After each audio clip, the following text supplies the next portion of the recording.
പപ്പേട്ടാ. ഓ, ഒരു വഴിക്ക് പോകുമ്പോ പിന്നീന്ന് വിളിക്കും. പിന്നെ ബാക്കിയുള്ളവര് നോക്കിയിരിക്കുന്നതിന് വിലയൊന്നുമില്ല. പിന്നീന്ന് വിളിച്ചതപ്പ കുറ്റം. വലിയ കളക്ടർ ഉദ്യോഗത്തിന് പോവല്ലേ? നീ ചെല്ല്, തോണി പോവാൻ നിൽക്കണു. എന്തിനാ പപ്പേട്ട ഈ കള്ളത്തരം? നാട്ടുകാർക്ക് നമ്മളെ നോക്കി നടക്കാൻ നേരില്ല.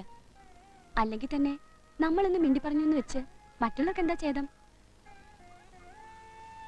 പണ്ട് ഈ മണപ്പുറത്ത് ഓടി കളിച്ചു കിടന്ന കുട്ടിയോളല്ല ഇപ്പൊ നമ്മള്. വെറുതെ മനുഷ്യരെ കൊണ്ട് പറയിക്കാൻ. പറയേണ്ടത് നമ്മുടെ അച്ഛന്മാര് പണ്ടേ പറഞ്ഞുറപ്പിച്ചിട്ടുണ്ടല്ലോ.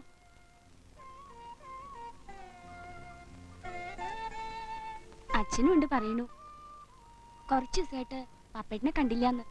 ഉണ്ടാവും. ആരുടെയോ മുതല് പിടിച്ചെടുക്കാൻ എന്റെ വക്കീലിനെ കിട്ടണം. അതിനാ. പിടിച്ചെടുക്കാനോ? കേസ് നടത്താനല്ലേ? ആ, അങ്ങനെയും പറയാം. കേസ് നടത്തി പിടിച്ചെടുക്കുക. പിടിച്ചെടുത്തോ വളച്ചു കിട്ടിയോ ഉണ്ടാക്കിക്കോട്ടെ. എന്നെ കെട്ടിക്കൊണ്ടു പോകുമ്പോ പപ്പേട്ടിനും കിട്ടും ഒരു ഓഹരി. നിക്ക് അധികാരി ഭാസ്കരൻ നായരുടെ സ്വത്തൊന്നും വേണ്ടേ, ശാപം കിട്ടും. അയ്യേ, ഛേ, വയസ്സന്മാരെ പോലെ. സിഗരറ്റ് ആച്ചാലും വേണ്ടില്ല, അതിനൊരു ഗമയൊക്കെ ഉണ്ട്. വടക്കേടത്തും ഈ കടവത്തും അങ്ങാടിയിലും തീർന്നില്ല എന്റെ ലോകം. അതിന് ഈ ഗമയൊക്കെ മതി. ആ, വടക്കേടത്തുനിന്ന് തിരുവാതിര കേമാന്ന് കേട്ടു. ഏയ്, അവിടെ അങ്ങനെ ഒന്നുമില്ല. അങ്ങോട്ട് വരികയും വേണ്ട. ഒക്കെ ഉണ്ടാവും. ഞാനും ഇന്നവിടെ ഉണ്ടാവും. തോണി പോകും. അച്ചോട്ടാ, ഞാൻ കരുതി പെട്ടണക്കരക്കില്ലാന്ന്. ഇന്ന് ലേശം വൈകി.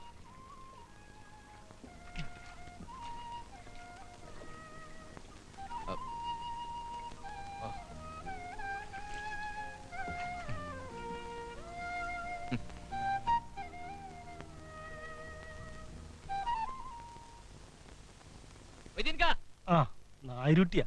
പണ്ടൊക്കെ കൊയ്യ് കൊയ്യാല നേരം വെളുത്തുന്ന് അറിയാം. ഇപ്പൊ നായരുട്ടിനെ കണ്ടാല.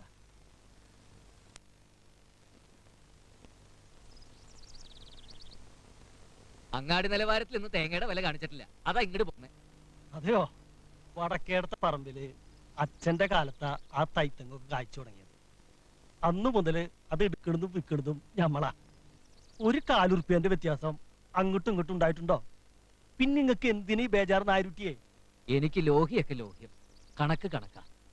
അത് അന്നന്ന് എഴുതി കുത്തി ഉറപ്പിച്ചു വെച്ചില്ലെങ്കിൽ ആരെയും കാണിക്കാനല്ലെങ്കിലും നാളൊരു കാലം എടുത്തു നോക്കുമ്പോ തെറ്റുണ്ടാവാൻ പാടില്ലേ? അത് പപ്പേട്ടൻ പറഞ്ഞ 100 വട്ടം ന്യായം. വിശ്വാനായർ ഇത് തന്നെയായിരുന്നു സ്വഭാവം. കണക്ക് കണക്കാ.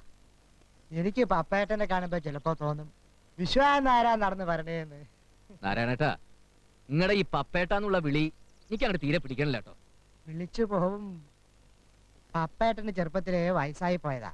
നിങ്ങൾക്ക് 10-18 വയസ്സ് പ്രായമുള്ളപ്പോ വിശ്വാനാര് മരിക്കുകയല്ല, ആ വയസ്സ് നിങ്ങൾക്ക് തന്നിട്ട് പോവുകയാ ചെയ്തത്. എന്നാലും അച്ഛന്റെ ലോഹ്യക്കാര് പപ്പേട്ടാന്ന് വിളിച്ച ഒരു സഹിച്ചുകൂടായി ഉണ്ടേ. ഉറുപ്പിയൊന്നുണ്ടാവോ? നാളെ അവിടെ വടക്കേടത്ത് എത്തും. പോരെ? മതി. എനിക്ക് അധികാരി ഭാസ്കരമാമയുടെ വീട് വരെ ഒന്ന് പോണേ. ചെല്ലട്ടെ. ഒന്നും മുറുക്കണില്ലേ? മുറുക്കാം. തൊള്ളയും തുറന്ന് നിൽക്കാതെ അതങ്ങോട്ട് വേഗം കൊണ്ടിടുക. ഉറുപ്പേ 1ഉം 2ഉം അല്ല വൈകുന്നേരം എണ്ണി തരണതേ. പറഞ്ഞാലും മനസ്സിലാവില്ല. ആ, 1-2 ദിവസമായി ഞാൻ പപ്പനെ നോക്കി നിൽക്കുക. മിനിഞ്ഞാന്ന് കുറ്റിപ്പുറത്തെ ചെറിയമ്മാന്റെ ശ്രാദ്ധമായിരുന്നു. ചെറിയമ്മാന്റെ കുട്ടികളെയും കൊണ്ട് തിരുനാവായ വരെ ഒന്ന് പോയി. നീ ഇങ്ങനെ നാട്ടിലുള്ള എല്ലാവരുടെയും ചാവും അടിയന്തരവും ശ്രാദ്ധമായിട്ട് ഇങ്ങനെ നടന്നോ? അവനവന്റെ കാക്കലേക്ക് ഒരു കണ്ണു വേണം പപ്പനാവാ.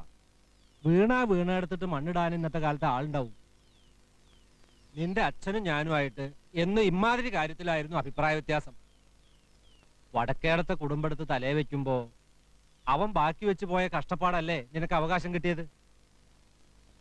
ഈ ചെറിയ പ്രായത്തിൽ തന്നെ ഇക്കാലം കൊണ്ട് നീ അത് നല്ലോണം അനുഭവിക്കുകയും ചെയ്തു.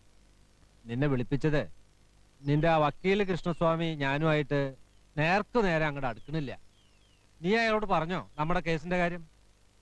കൃഷ്ണസ്വാമി വാദിച്ച് എനിക്ക് അനുകൂലമായിട്ട് വിധിയാക്കി തന്ന 2 കേസിലും ന്യായം ഞങ്ങളുടെ ഭാഗത്തായിരുന്നേ.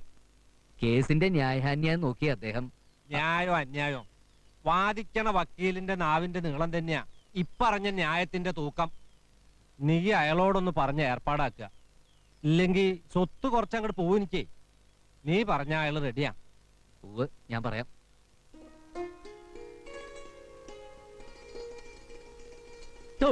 നീ ഇവിടെ നിന്ന് കുരുത്തക്കേട് കാണിച്ച് അമ്മയ്ക്ക് പണി ഉണ്ടാക്കാതെ കളർ പെൻസിലും പെയിന്റും ഒക്കെ ഉണ്ട്.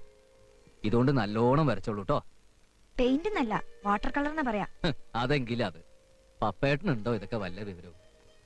എന്നാലും തേടിത്തെറിഞ്ഞ് വാങ്ങിക്കൊണ്ടുവരുന്നുണ്ടല്ലോ. മണിക്കുട്ടിക്ക് വരയ്ക്കാൻ, വരച്ച് വരച്ച് വലിയ ചിത്രകാരിയാവാൻ. ആ അതേ, അമ്മൂന് എന്തോന്ന് വരച്ചു കൊടുക്കാൻ നേറ്റിട്ടുണ്ടോ നീ? ആ. എന്നാൽ അത് തന്നെ ആയിക്കോട്ടെ ആദ്യം. പിന്നെ ചെറിയ വികൃതിത്തരങ്ങളൊക്കെ ആവാട്ടോ ഈ ജനാലക്കിരുന്ന്. ആ, ഇനി പപ്പന്റെ ഒരു ഉപദേശം കൂടി അവൾക്ക് വേണ്ടു.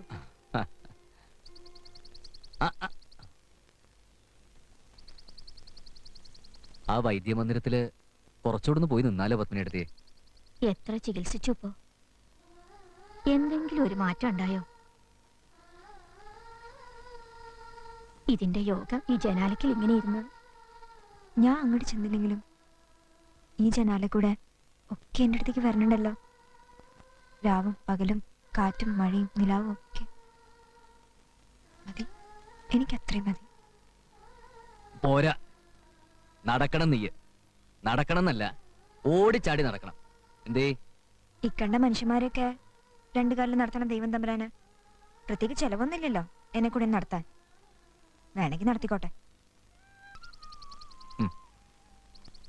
പപ്പേട്ടാ, ഇന്ന് തിരുവാതിരയ്ക്ക് രാധികിച്ച് വരുമോ? വേണ്ട, അട്ടി വാങ്ങു നീ.